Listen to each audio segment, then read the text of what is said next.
Isang ulat mga kapatid ang inilabas ng Japan noong May 9, 2024 kung saan sinasabi nitong natuklasan ng Maritime Self-Defense Force ang ilang mga barkong pandigma ng China na umaaligid malapit sa Yokosuka Naval Base.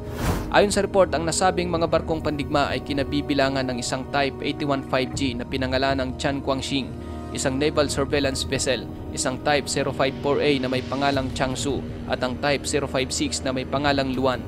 Ang mga barko umano na ito ay sama-samang naglalakbay at sinusundan ng isang rutang tumatahak mula sa West Philippine Sea patungo sa East China Sea diretso sa isang naval base na inuukupan ng Japan at Amerika.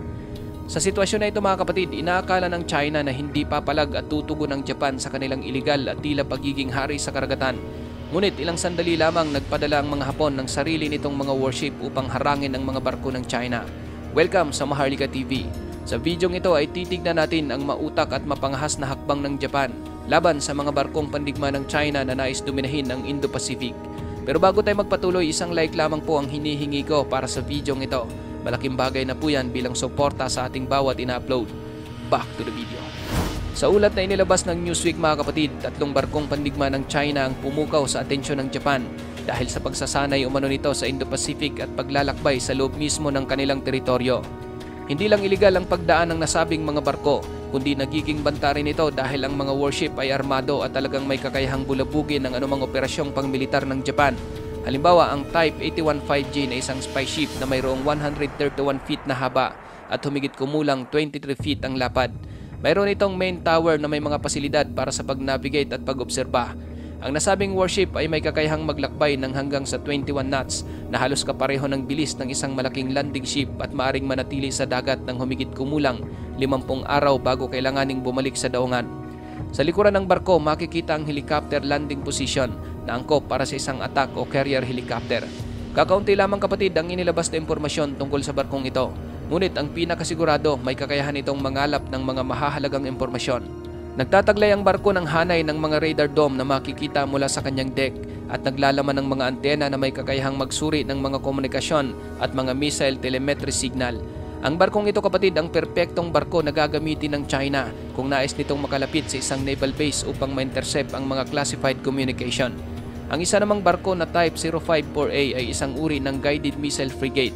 Mayroon itong 440 feet na haba at kakayahang maglakbay sa bilis na 28 knots at nagtatampok ng flight deck na may kasamang hangar para sa isang helicopter, pati na rin ang ilang radar at sonar unit. Talagang banta at mapanganib ang frigate na ito ng China para sa Japan. Mantakin mong nagtataglay lang naman ito ng napakaraming armas. Halimbawa, ayon sa ulat ng Sea Forces Online, ang nasabing frigate ay tahanan ng isang vertical launching system na naglalaman ng 32 cell na maaaring kargahan ng medium-range anti-air missile ng China o mga torpedo.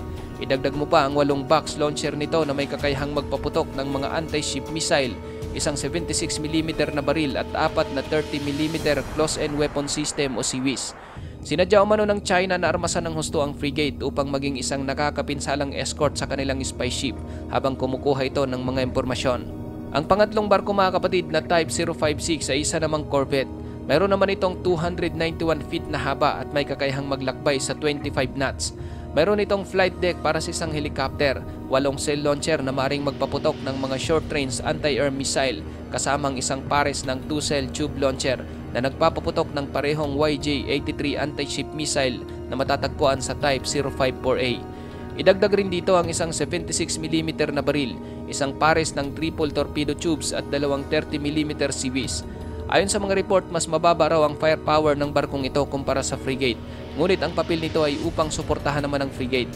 Ngayon mga kapatid, ang 3 barkong ito ay dumaan sa loob mismo ng territorial waters ng Japan malapit sa mga isla ng bansa sa Timog Kanluran noong May 2024. Matapos ang insidente, hindi nagpatinag ang mga Hapon kung saan agad itong nagbigay ng aksyon at nararapat na tugon. Ayon sa mga ulat, ang nasabing mga barko ng China ay mabilis na sinalubong ng mga barkong pandigma ng Japan upang palayasin ito at itaboy patungo sa international waters. Ang mga barkong pandigma na ginamit ng Japan ay ang JS Kuroshima na isang Sugashima-class minesweeper kung saan kaya nitong tapatan ang Type 81-5G spy ship ng China. Ang JS Yamagiri na isang Asagiri-class destroyer na may kakayahan namang harapin ang frigate at corvette ng China. Ang JS Yamagiri kapatid ay sinasabing isa sa mga pinakamabangis na barkong pandigma na umiiral ngayon sa hukbo ng mga Hapon. Mayroon itong sukat na humigit kumulang 450 feet ang haba at mayroong top speed na 30 knots. Tulad ng Type 054A frigate ng China, mayroon itong flight deck at hangar na maaring lagyan ng helicopter. At higit sa lahat, ito ay nagtataglay ng mga mapanganib na sistema ng armas. Kabilang dito ang isang pares ng Mark 141 missile launcher na nagpapaputok ng RGM-84 Harpoon at isang Mark 29 missile launcher na nilagyan ng 8 RIM-7C Sparrow surface-to-air missile. Maliban dyan, tangan-tangan din ito ang isang Otto Melara 76mm na baril na nagsisilbing pantapat sa 76mm na baril ng frigate ng China. Mark 16 launcher na nagbibigay sa barko ng anti-submarine capabilities at isang pares ng Mark 15 Phalanx Seawees, isang rapid-fire weapon na maaaring magpakawala ng hanggang sa 4,500 rounds kada minuto. Ang mga barko na ito ng Japan kapatid ay suportado ng isang P-3C Maritime Patrol Aircraft na bagaman technical na itinuturing na isang anti-submarine warfare craft, ngunit nagtataglay din ito ng AGM-65F Maverick at AGM-84K Islam ER missile na parehong may kakayahang magdulot ng pinsala sa kahit anong uri ng mga barkong pandigma ng China. Idagdag mo pa ang AGM-84 Harpoon weapons nito kasamang isang koleksyon ng mga torpedo, mina, rocket at mga depth charge weapon. Nagpadala rin ng eroplano ang Japan upang magkaroon sila ng aerial advantage kung sakaling papalag at talagang makikipagduelo ang China sa kanilang mga barko. Ngunit nang makita ng mga Chino na paparating na ang mga barko ng Japan, wala itong nagawa kundi lumihis at umalis sa teritoryo ng mga Hapon na animoy isang asong tumatakbo habang nakabahag ang buntot. Hindi lang po isang beses nangyari mga kapatid na pinasok ng mga barko ng China ang karagatang sakop ng Japan. Noong unang bahagi ng April 2024, namamataan na ang ilang mga warship ng People's Liberation Army Navy na naglalayag sa karagatan sa pagitan ng Japan at Taiwan. Maliban sa mga warship, nagpadala rin ang China ng mga drone at surveillance aircraft at mayroong mga report na posibleng nakikipag-alyansa din sila sa Russia upang magsagawa ng mga surveillance sa lugar. Sa pagitan naman ng March 25 at March 27, 2024, tinahak ng isang destroyer ng China at isang frigate ang karagatang sakop ng Miyako Island, kung saan sinasabing ang naturang mga barko ay may layong 93 miles mula sa nasabing isla. Pasok sa EEZ ng Japan mga kapatid ang rutang binabaybay ng mga barko ng China. Ibig sabihin ang mga Hapon ang mayroong ganap na kontrol kung sino at aling mga barko ang maari at hindi maaring maglayag sa karagatang ito. Pagsapit ng March 28 sa parehong taon, tumulak pahilaga ang mga barko ng China at dumaan naman ito sa pagitan ng Yonaguni Islands at Taiwan bago lumipat sa loob ng 50 miles ng Senkaku Islands. Ayon sa Japan mga kapatid, plano umano silang takutin ng China sa pamamagitan ng pagpapakita na ang kanilang militar ang mayroong karapatan sa mga isla na opisyal na pagmamayari ng Japan. Sinalubong at pinalayas ng Japan ang mga barko ng China gamit ang kanilang DE-234 destroyer at ilang maritime patrol aircraft. Nalaman din ng Japan na pumasok sa kanilang teritoryo ang isang barkong pang-survey ng China. Nasa 25 miles na umano ito sa loob ng Yonaguni Islands, ang distansya na talagang pasok na pasok sa EEZ ng mga Hapon. Masinsinan ding minomonitor ng Japan ang isa pang electronic surveillance aircraft ng China, isang unmanned aerial vehicle at mga paglalakbay ng iba pang destroyer, frigate at isang fleet ng oil tanker na lahat ay isang linggong tumulak o tumungo papunta sa ibabaw ng katubigan ng Japan. Bukod sa mga barko ng China, na-monitor din ng Japan ang isang Russian intelligence ship na nakitang naglalayag 31 miles sa timog kanluran ng Oshakojima. Matindi talaga ang ambisyon ng China mga kapatid na kunin ang mga teritoryo ng Japan. Katunayan, ayon sa ulat ng Newsweek, 67 beses na hinarang ng Maritime Self-Defense Forces ng Japan ang mga sasakyang militar ng China at Russia sa territorial waters nito at sa mga nagdaang taon tumaas pa ito ng hanggang sa 132 na beses. Ang paulit-ulit na ginagawa na ito ng China ay nagpapahiwatig lamang na talagang wala sa kanilang plano na tigilan ang pangangamkam ng mga teritoryo.